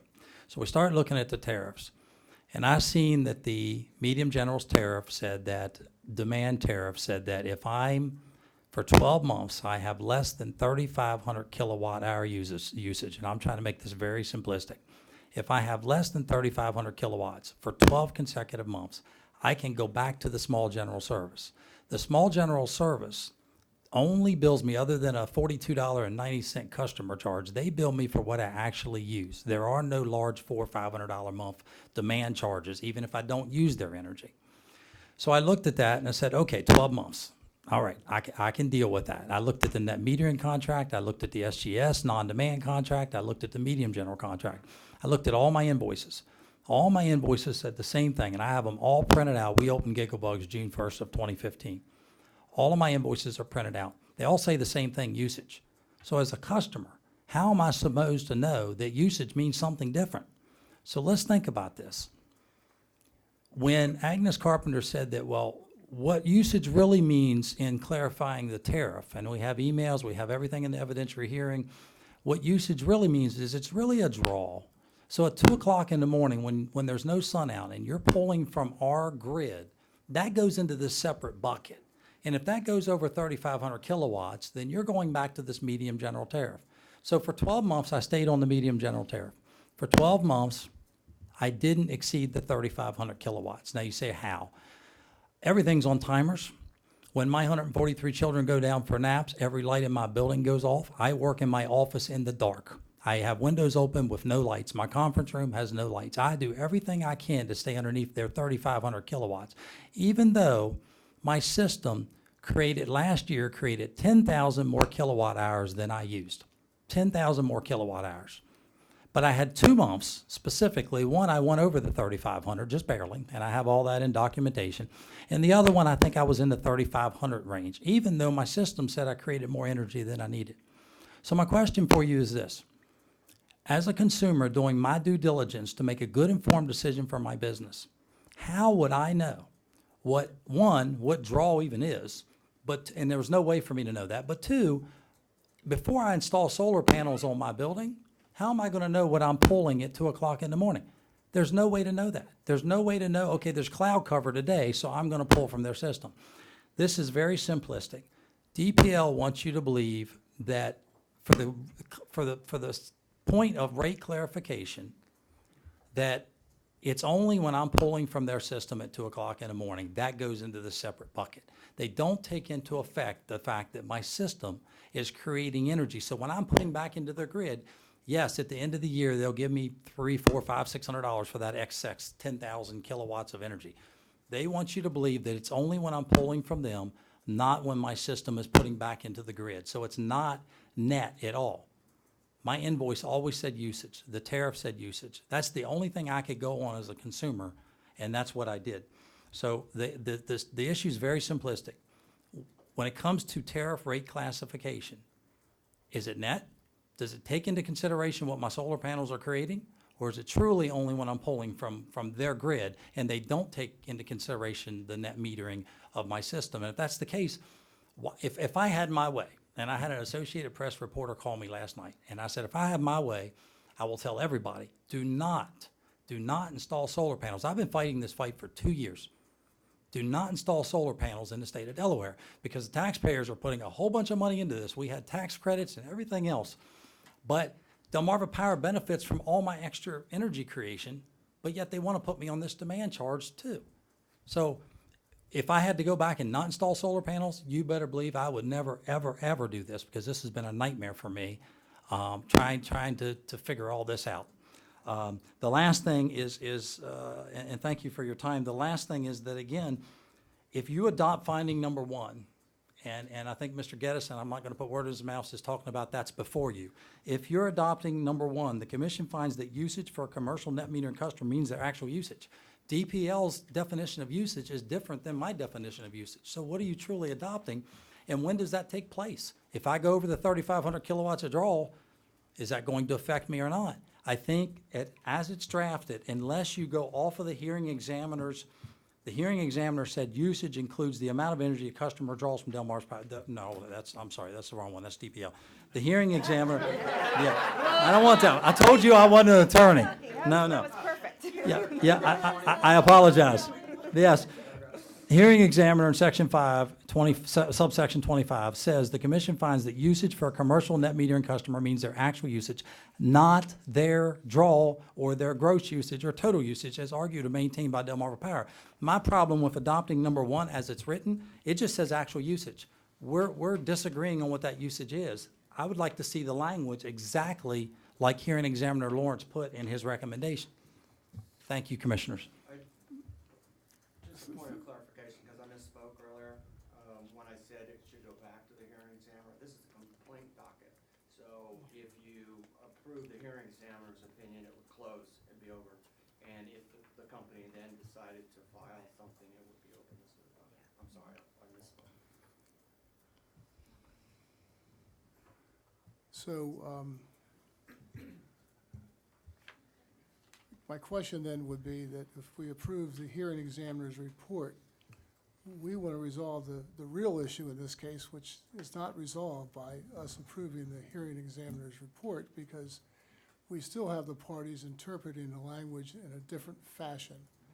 Well, Ms. Iori, did I see you put your hand on that? but I think that's, perhaps I would take exception to that, because if you agree that the hearing examiner's report in essence means that the information that Mr. Spinks was getting before was the appropriate information on which he should be billed, then, and if Delmarva does not follow that, then he has a separate complaint because they're not following the language of the order that will come afterwards, approving the hearing examiner's report. I think his last explanation was very clear, because what Delmarva had been doing in the past was using draw and not usage. And going forward, they should use usage until such time as an amendment to the tariff is is approved. So I think it is clear, I think it will resolve it, and then the ball is in Delmarva's court to say, all right, if we want to use draw or some other concept other than usage that appears on his bill, as it had historically, then they'll have to come to you to seek that amendment. And then Mr. Spinks, if he wants to, can become involved as an intervener, or maybe he won't want to. And Clear Energy may want to be involved because they don't want the tariff change. That's all for the future. But to resolve this matter, I think it's pretty straightforward whether you accept the hearing examiner's resolution as set forth in paragraph 25 and an order to that effect. That's the end of the matter. Ms. Ivory? I don't have anything to add. I was going to say some of the same things that Mr. Geddes said. So I'm still stuck on the findings and recommendations that are in the proposed order that say the commission finds that usage for a net metering customer means their actual usage. It's still not explaining what actual usage means. It means gross usage, not because you're being bumped up from an SGS to the M at 3,500 of net, not of gross. No. You try. No, the hearing examiner, you're just looking at ordering paragraph 1, right? Yeah, because that's. what Okay, we're but you have to read the whole report. And what the hearing examiner said in the report is that usage, in the circumstances that were presented at the hearing, usage means net usage. And that's why Clean Energy and Mr. Spinks were suggesting that you not enter the order that the hearing examiner drafted, but that you amend paragraph 1 to include the language that the hearing examiner actually said in paragraph 25 of his report. Point of clarification, if you look at paragraph 21, I think it sets, in the hearing examiner's report, it sets the distinction that the complainant just mentioned to you, and Mr. Ori just reconfirmed the difference between usage and how Delmarva was interpreting it for net metering customers. Yes. So Draw 25 is gross usage. So paragraph 25 is, one is pulled from 25. 25 it refers to 21. In other words, 21 is his explanation, and 25 basically says no. It Yes. means usage. Yes, the hearing examiner accepted the DPA's and Clean Energy's and Mr. Spink's argument that draw equals gross usage. Right. And he said that actual usage is the net, Got it. under the circumstances presented in this case. Got it. Thank you. That's all I need. Thank you.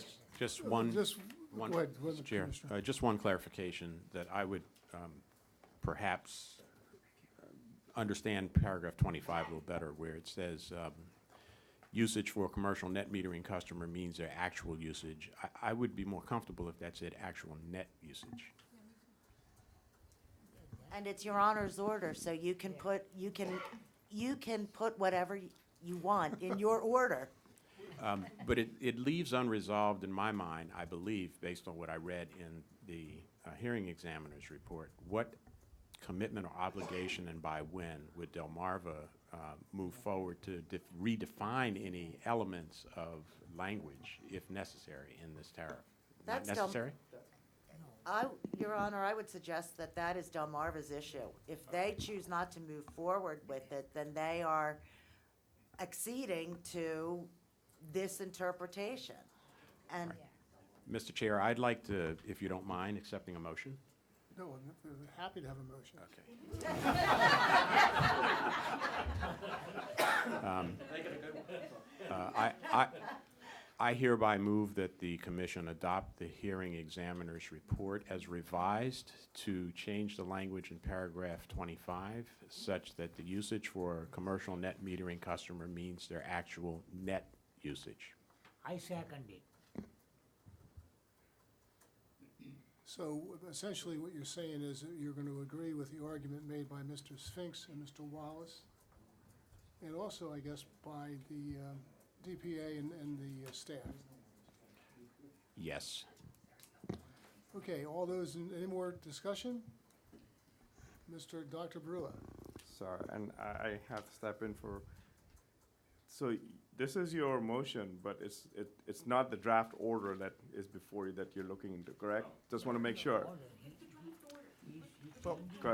Because, and the reason I say is, I'm sorry, and maybe Bill, you want to explain, go ahead, please. Well, Mr. Chairman and Commissioners, Bill O'Brien, I'm counsel for the commission in this matter.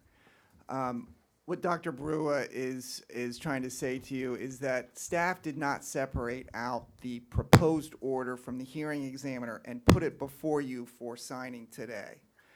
But I do agree, to Commissioner Gray's point, that is an attachment to the hearing examiner's report, and if you simply vote to accept the hearing examiner's report, then there's an argument that the language in the proposed order from the hearing examiner would stand. So I think it does make sense if, based on what Mr. Spinks said, the term actual usage is a disputed term here this morning, and to better clarify the commission's directive in this case, to change that to net usage, if that's Commissioner Gray's position, then we can do that in a separate order, adopting the hearing examiner's report, but clarifying that one piece. In the order. In the order. What we can do is say that you adopt the hearing examiner's report, not the proposed order from the hearing examiner, attach the report itself to the order that we come up with, and clarify in the order that it's net usage for purposes of classifying net energy metering customers between MGS and SGS. We're looking at net usage. That's the position of all the parties other than Delmarva, who actually conceded to that today for purposes of this case. And just point of clarification, the order would have to be modified anyway because the exceptions were filed after the hearing examiner's report, and for purposes of clarity, you would want to at least reference the fact that the exceptions were considered. So the order itself needs to be revised, not only in the way that Commissioner Gray has suggested, but also based on past subsequent circumstances in terms of materials that you considered here today. All those points are well taken, but I don't have an order in front of me, do I? Yeah. Oh, Next right. next meeting. Yeah, but proposed. Next meeting, correct? Right, you can take a vote, and we will give you an order to memorialize that vote, and we will circulate it to the parties to see if they agree that that is how you voted, and then we can come back for signing of the. On the 14th. On the 14th. Exhibit A should not be included in the motion to accept the hearing examiner's report. I don't think it was when he made the motion. I second the motion excluding the, oh, okay. Excluding the order, the proposed order. Right, so I second whatever we are discussing right now.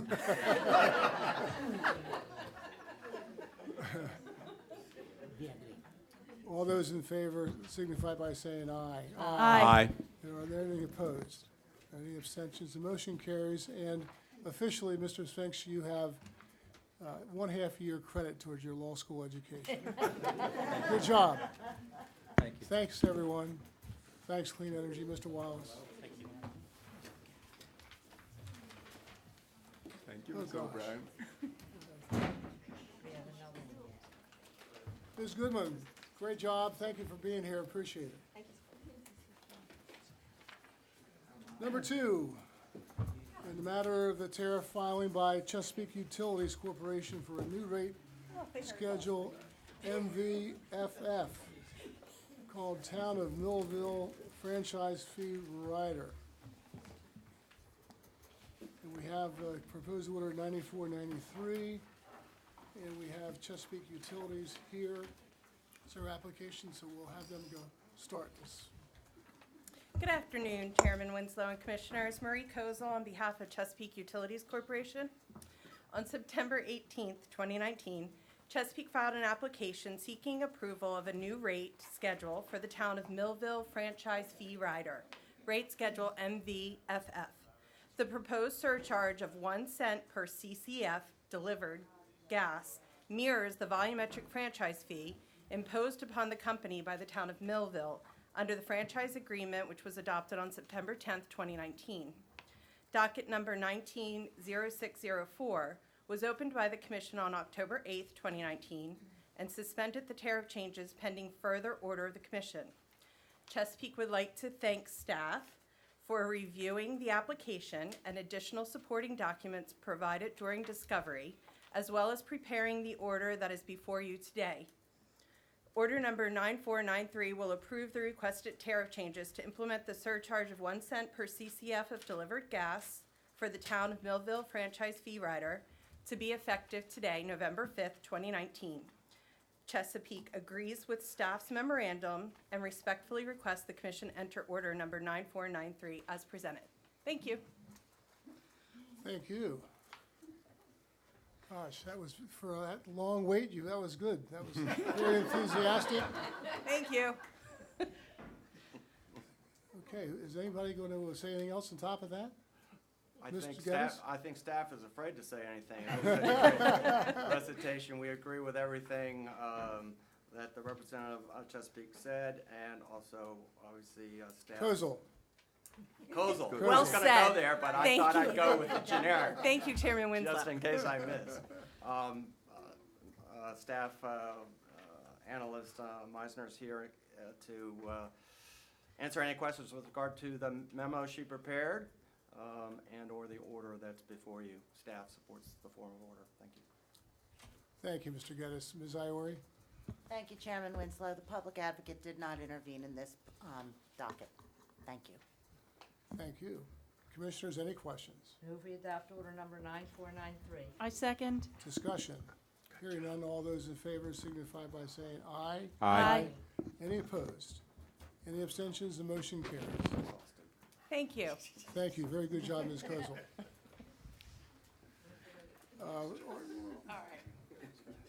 There's hearing schedule. There's nothing on our hearing schedule. Is there anyone here from the public that would like to make comment? Ms. Moucher, are you here to make public comment? No, I'm not. Although I do have a lot of things I'd like to say. Those would not be public. Or publishable. Okay, then we have Dr. Barua. Thank you, Mr. Chairman, Commissioners. We need to go into executive sessions for litigation. So Mr. O'Brien, Mr. Walsh, Mr. Slater, Ms. Iori, and Commissioner Conaway. Move that we go No, into no, executive sorry. session Right. under 29 Delaware Code SS 10004 for the purposes of discussing legal strategy or receiving legal advice, update of a privileged or confidential nature. I second it. Is there any discussion on the motion? Hearing none, all those in favor signify by saying aye. Aye. Any opposed? Any abstention? The motion carries. We are now going to go into